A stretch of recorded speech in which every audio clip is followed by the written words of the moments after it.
This was the home of Congress. And just like today, Congress meets on Capitol Hill. This is effectively the capital of the United States. Wow, हा। तो हम लोग breakfast करेंगे इसको।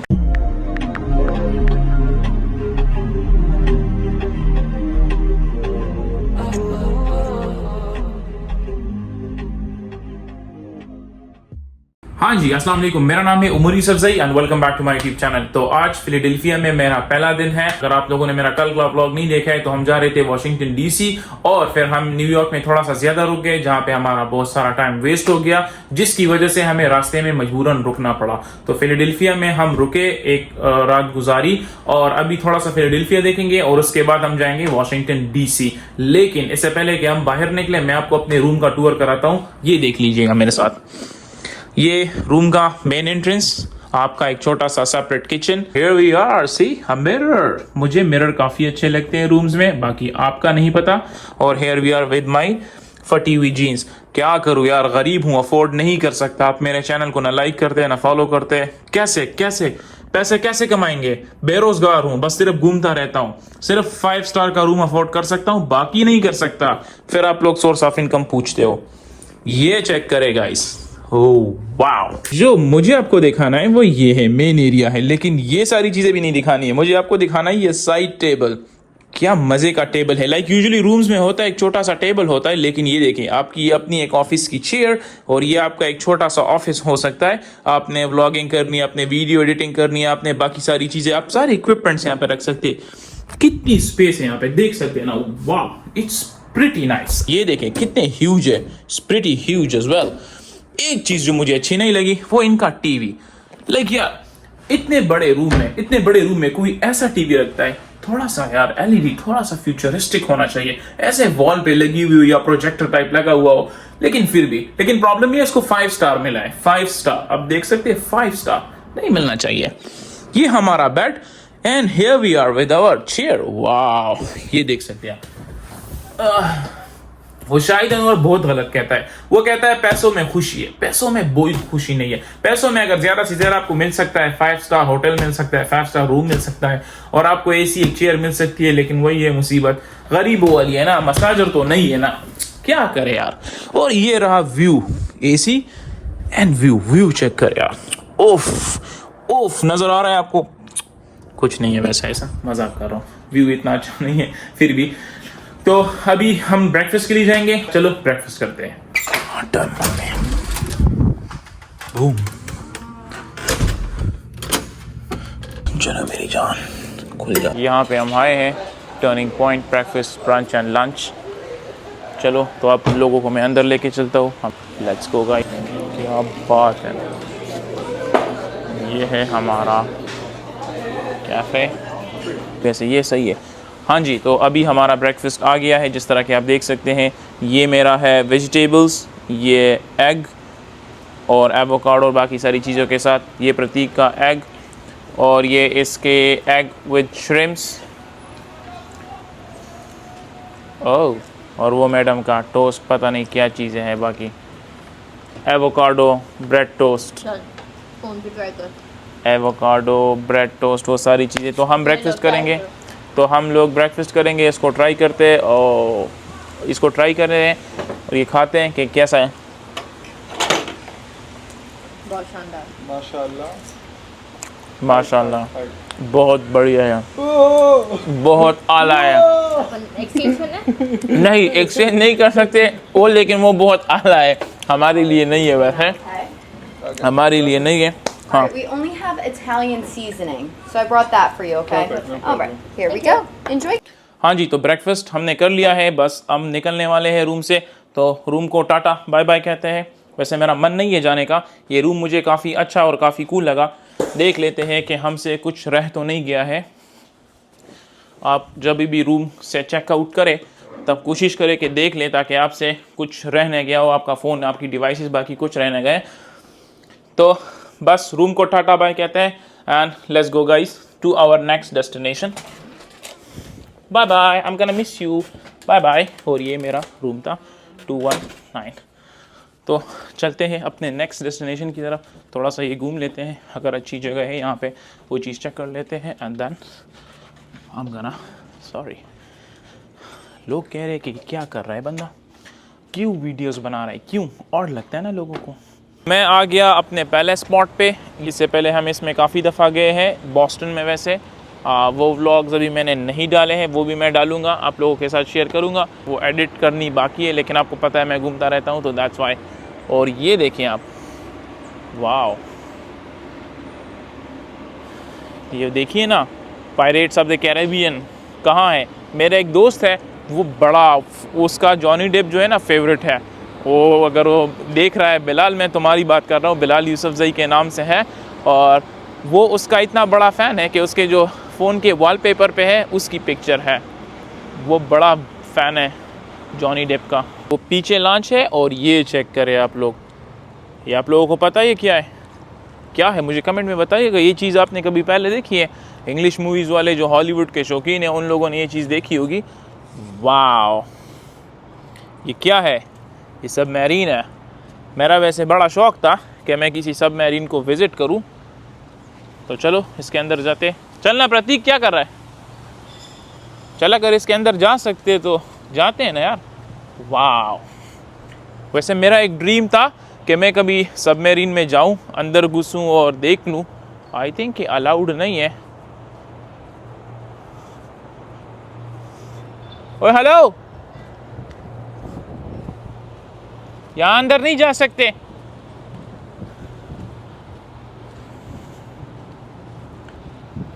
Admission open, independence, क्या लिखा है? I think ticket है यहाँ का। क्या है ये? नहीं, इसके अंदर घुस सकते हैं, सबमरीन के अंदर।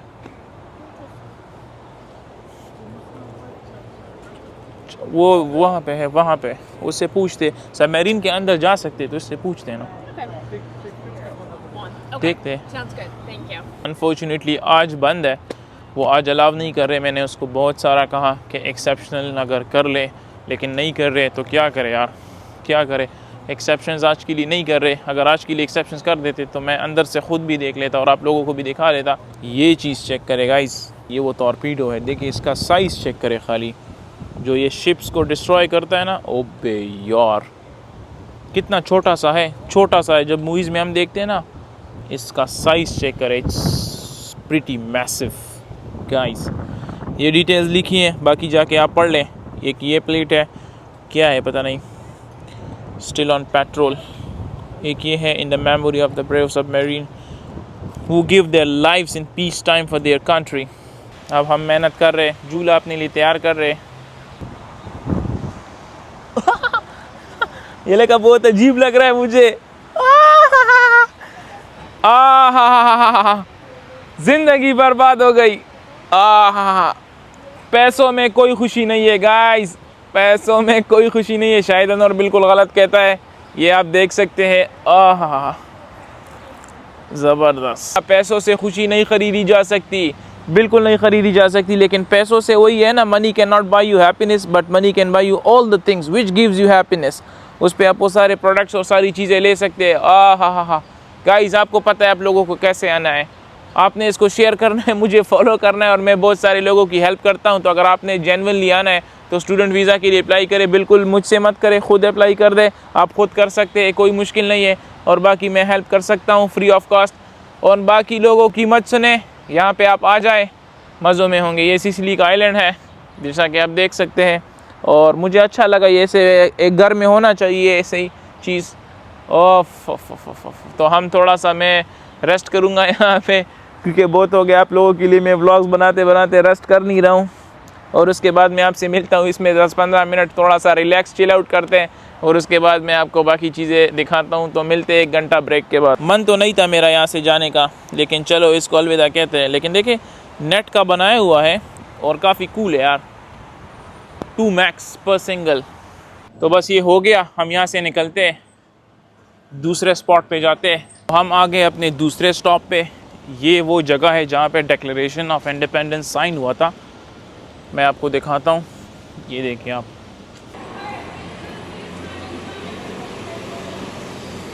अब ये है कोई Independence Square museum shop books gifts postcard. Oh why you want me to lock?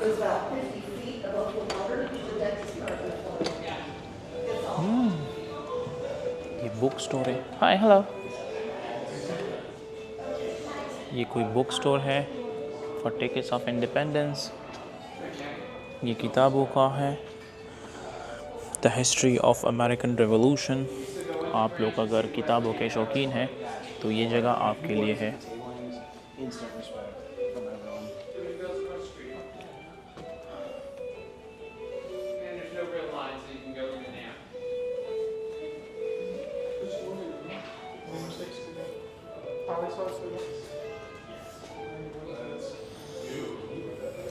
की चेन्स, कीज है। क्या चाहिए आप लोगों को? ये देखें की चेन्स है यहाँ पे, ये की है, बहुत सारी चीज़ें हैं यहाँ पे। कप्स है, बुक्स है,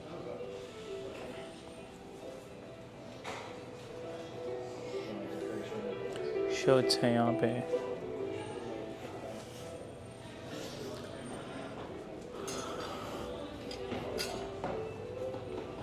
बहुत सारी चीज़ें हैं। इस रूम से निकलते हैं और म्यूज़ियम आपको दिखाते हैं।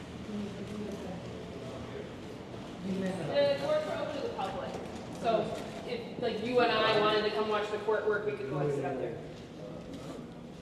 Okay. We have TV shows about court cases and they could go and see. अदालत है। Hey y'all, welcome. ये कोर्ट है, court. You're looking at where the United States Supreme Court met from 1791 to 1800, but the building was Philadelphia's City Hall primarily. The Supreme Court was borrowing this room. So if you have any questions, just don't hesitate to ask, okay? Is that meeting that we can watch? है इनके chief justice, chief justice John Jay 1789 to 1795। ये second chief justice, ये तीसरा, और ये बाकी के chief justice. चलो यहाँ से निकलते हैं। ये इंडिपेंडेंस हॉल जाने का रास्ता, और सही चेकिंग चल रही है। हमारी चेकिंग सब कुछ हो गया यहाँ पे, and then let's move on guys. ये कोई म्यूज़ियम है, ये मेरे ख्याल से आखिरी स्टॉप है। तो चलो पहले इस साइड चलते हैं जहाँ पे लोग जा रहे हैं। पहले हम उस साइड पे थे, बाहर थे, अभी हम अंदर आ गए। Great essential entrance, please watch your step.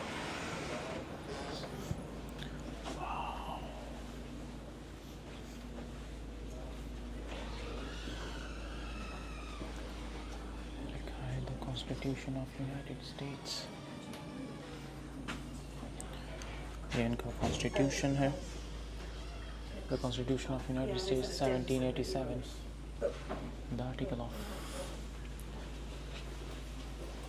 the Declaration of Independence, ये है Declaration of Independence है।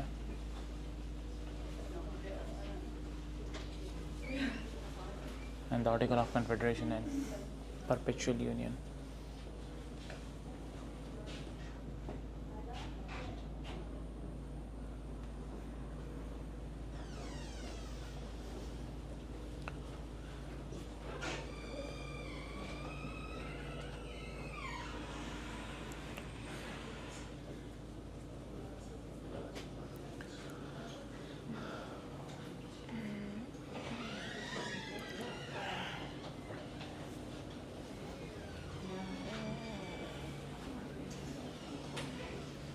ये the article of confederations and perpetual union का है। मैं व्लॉग बना लेता हूँ, बाकी आप पढ़ लें। एंड ये है इनका constitution, the constitution of United states 1787। ये क्या है? Eyes on America.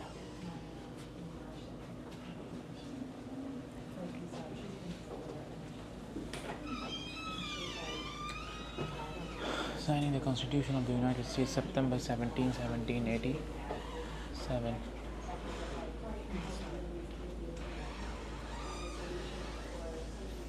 ये वो पेपर है जो कॉन्स्टिट्यूशन वाला साइन हुआ था। ये देखें,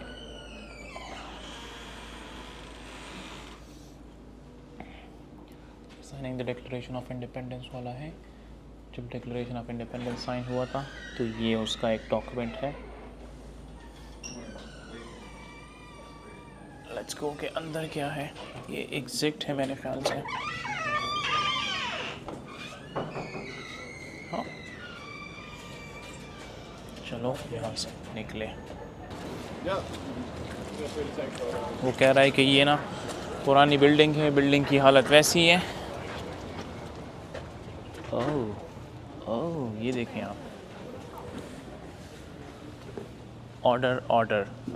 order in a court please.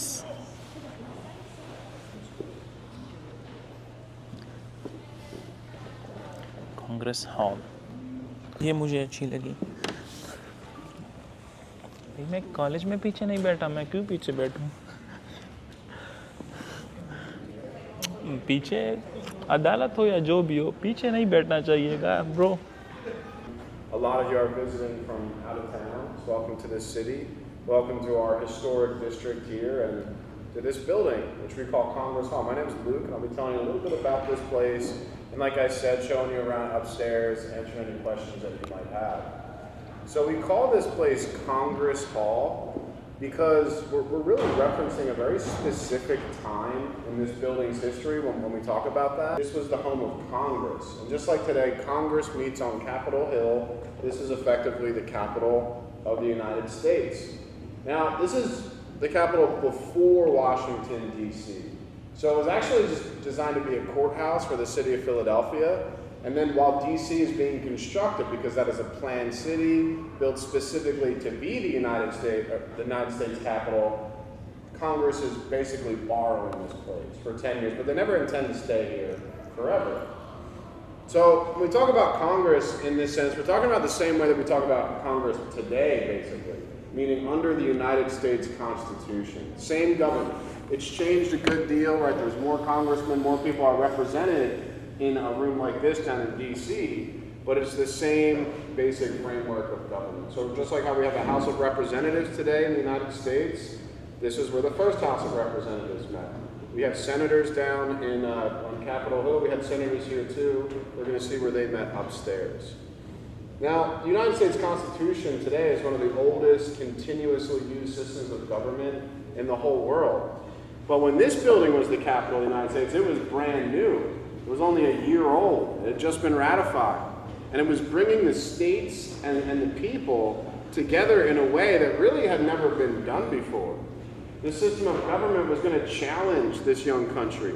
They're going to have to figure out how united they really wanted to be. And it helps that the person who's basically leading this changeover is George Washington. He was the first president, and George Washington is somewhat of an anomaly in American political history, I think, because he sort of predates political parties.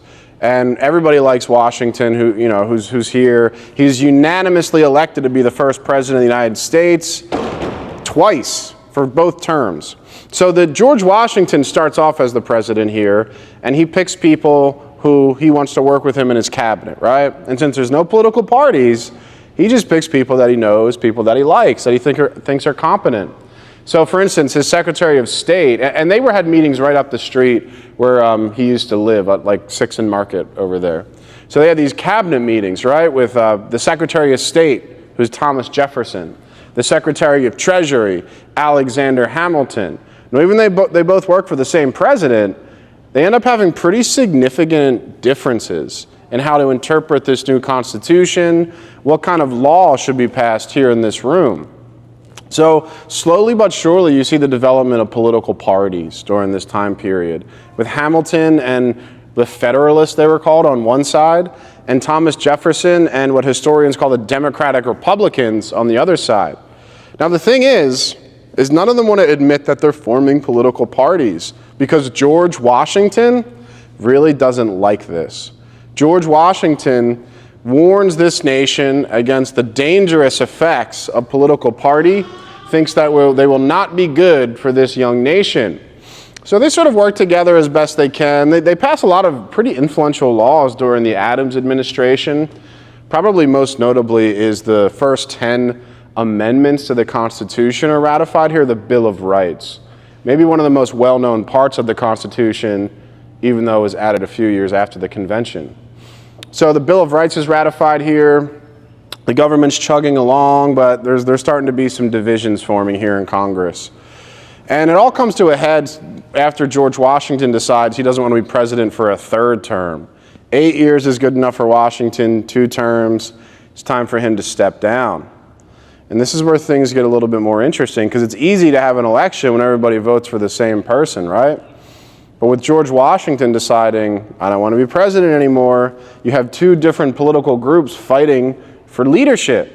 Now, Alexander Hamilton is a bit of a controversial figure, so he doesn't run for president. John Adams does, and he wins. He defeats his old friend Thomas Jefferson, and I'm telling you all this not just to dive into presidential history here, but it's relevant. I'm trying to set the scene for an event that happened in here, which was the inauguration of John Adams. So maybe it doesn't sound like that big a deal. I mean, presidential inaugurations happen every 4 or 8 years, but this one was significant. This is still the 18th century. This system of government that they've put in place here is a bit of an experiment, something kind of new. So the fact that they'll have about a 20-minute ceremony in here where George Washington walks in as the president of the country, says a few words on a platform like this is a reconstruction where it was, and then walks out of here as a private citizen.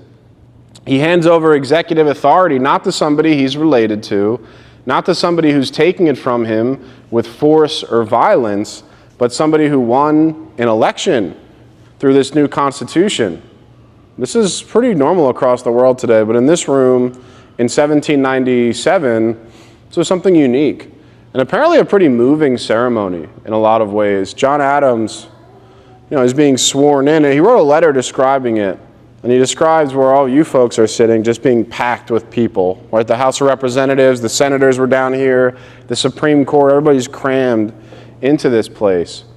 And John Adams says that there wasn't a dry eye in the building. Everybody looked pretty moved, pretty sad in a lot of ways.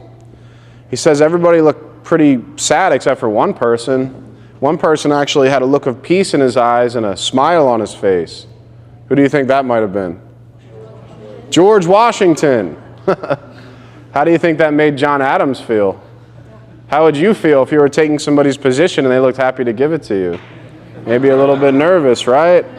Adams said that this look of serenity on Washington's face was actually a little bit alarming to him. That it was as if Washington was telling him, I'm out, you're in, let's see who's the happier now.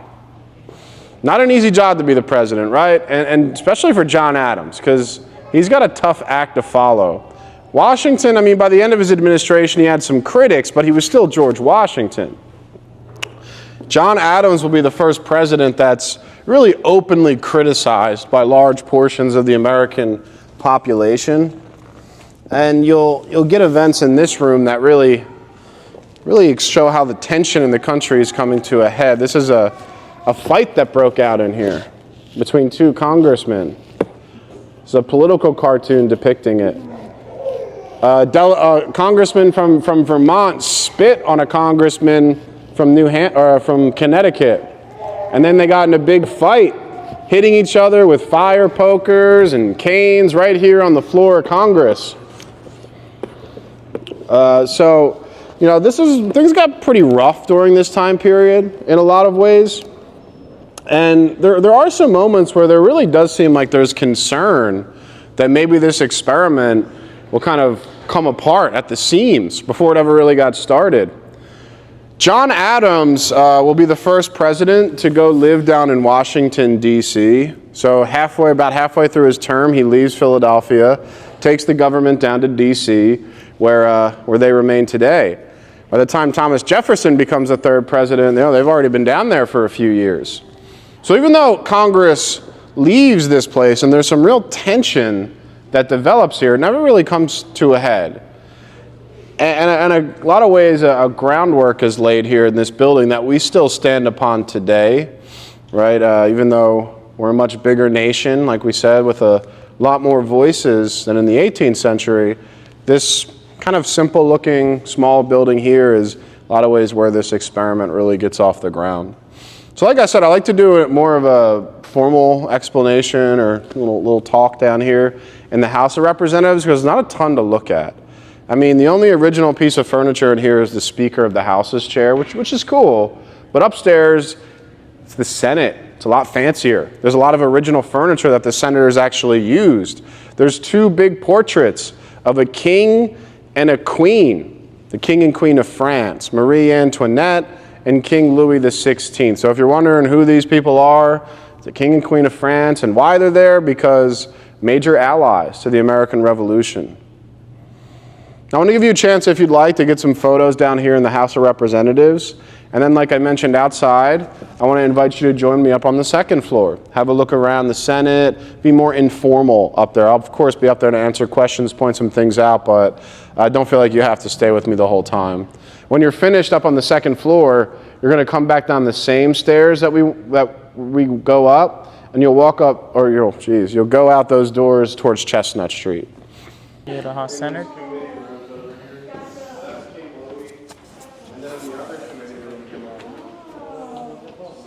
ये committee room है.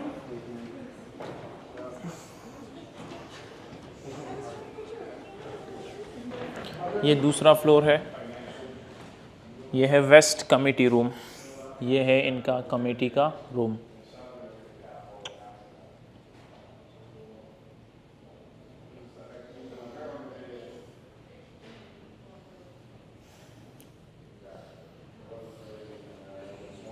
और ये है वो waste committee room है और ये है ईस्ट कमेटी रूम.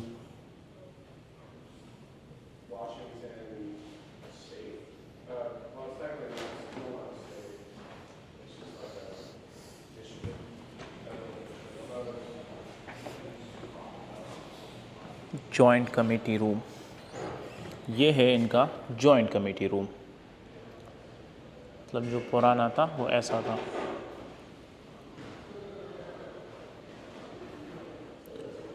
तू आ गया. सब तुम्हें वोट करेंगे. तू पास हो जाएगा. तू पास हो जाएगा. Senate secretary office.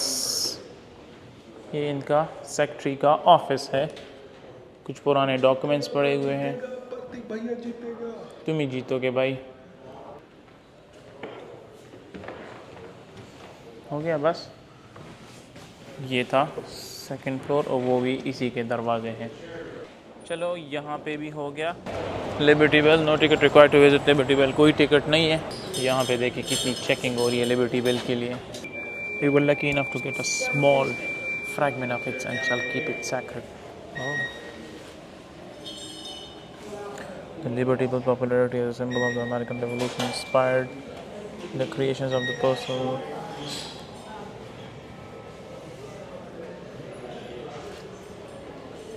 Irreparable crack. The bell rings and I must go among the grave ones and talk politics. ये किसका पीस है?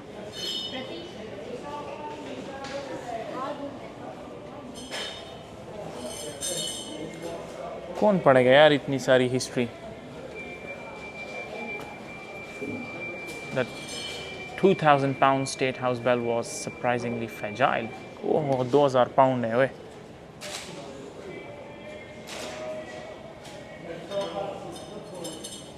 बेल में इनके क्रैक भी बड़ा है.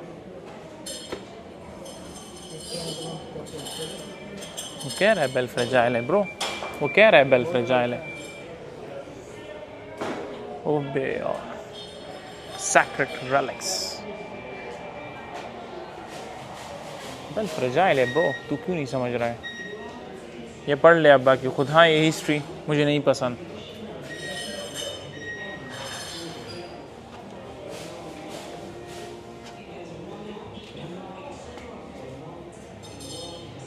Ring loud that hollowed bell.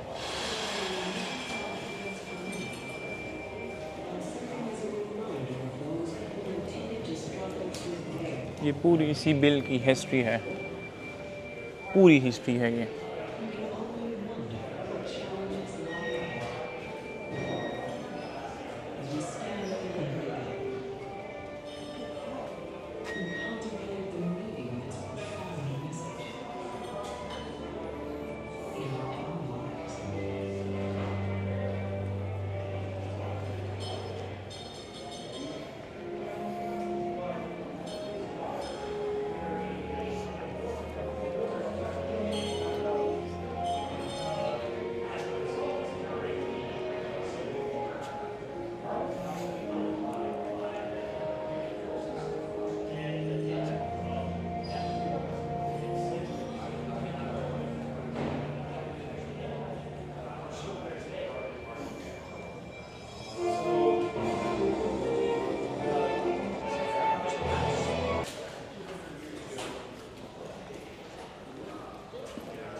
We got the shot. ये है वो लिबर्टी बेल जिसके साथ लोग तस्वीर बना रहे हैं।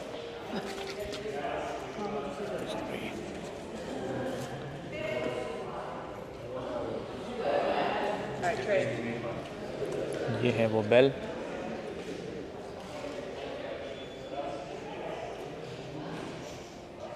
जिसकी पूरी हिस्ट्री बाकी पीछे तक है।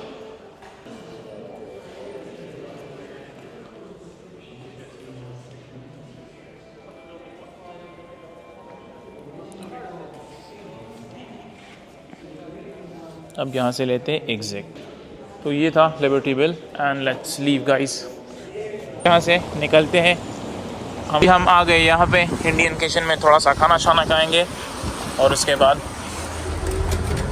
अपने डे का इख्तिताम करेंगे। ये रहा हमारा खाना, हम अभी खाना खाएंगे और उसके बाद जाएंगे वॉशिंगटन डीसी के लिए। तो अभी तक के लिए इतना ही। अगर आपको मेरी वीडियो अच्छी लगी है तो मेरे चैनल को लाइक फॉलो एंड सब्सक्राइब ज़रूर कीजिएगा। मैं आपसे मिलूंगा नेक्स्ट व्लॉग में। Till then take care, bye bye and वस्सलाम।